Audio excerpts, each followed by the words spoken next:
बहादुर लोग जानते हैं कि लोग जब भी कांग्रेस के लोग आएंगे देश के साथ गद्दारी करेंगे। याद करिए, एक तरफ भारत 80 करोड़ लोगों को फ्री में राशन दे रहा है और दूसरी तरफ पाकिस्तान है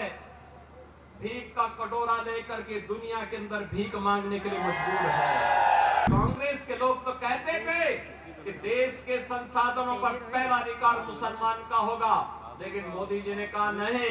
देश के संसाधन पर पहला अधिकार गरीब का होगा। इस विधानसभा क्षेत्र के वासियों को, खास तौर पर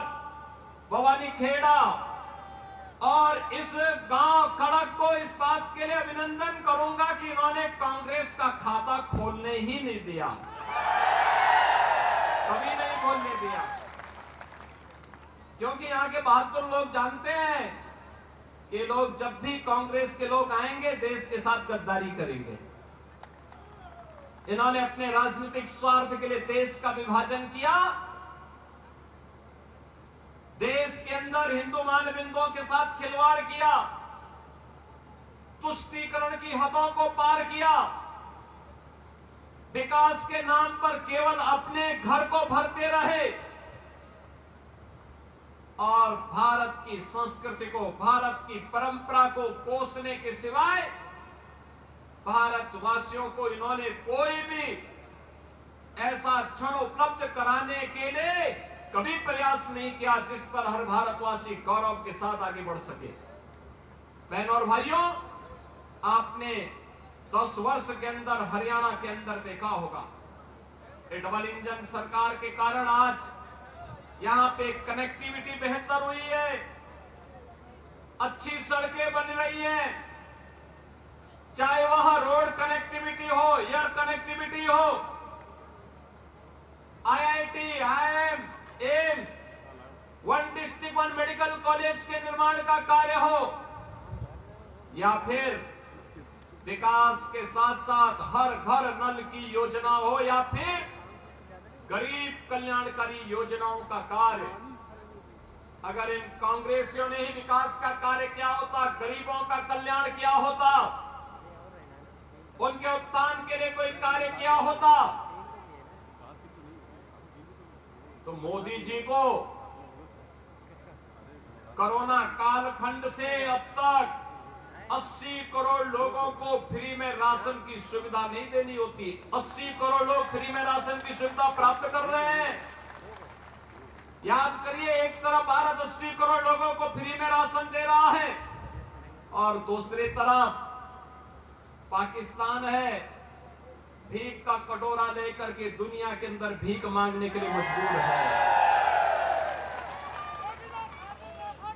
अरे तो देश का सौभाग्य है, मोदी जी जैसा प्रधानमंत्री मिल गया। भारत को दुनिया की एक बड़ी ताकत बनाने के लिए उन्होंने जो कदम उठाए हैं, आज भारत के बगैर दुनिया की कोई व्यवस्था आगे नहीं बढ़ सकती, नहीं बढ़ सकती। आज मोदी जी के नेतृत्व में भारत दुनिया की एक ताकत बनकर के उभर करके आगे बढ़ रहा है और यही कारण है जब देश के पास संसाधन है। ये कांग्रेस के लोग तो कहते थे कि देश के संसाधनों पर पहला अधिकार मुसलमान का होगा, लेकिन मोदी जी ने कहा नहीं, देश के संसाधन पर पहला अधिकार गरीब का होगा, कमजोर का होगा, वंचित का होगा, दलित का होगा, पिछड़ों का होगा, दलितों का होगा। समाज के प्रत्येक तबके को विकास की योजना का लाभ दिया जाएगा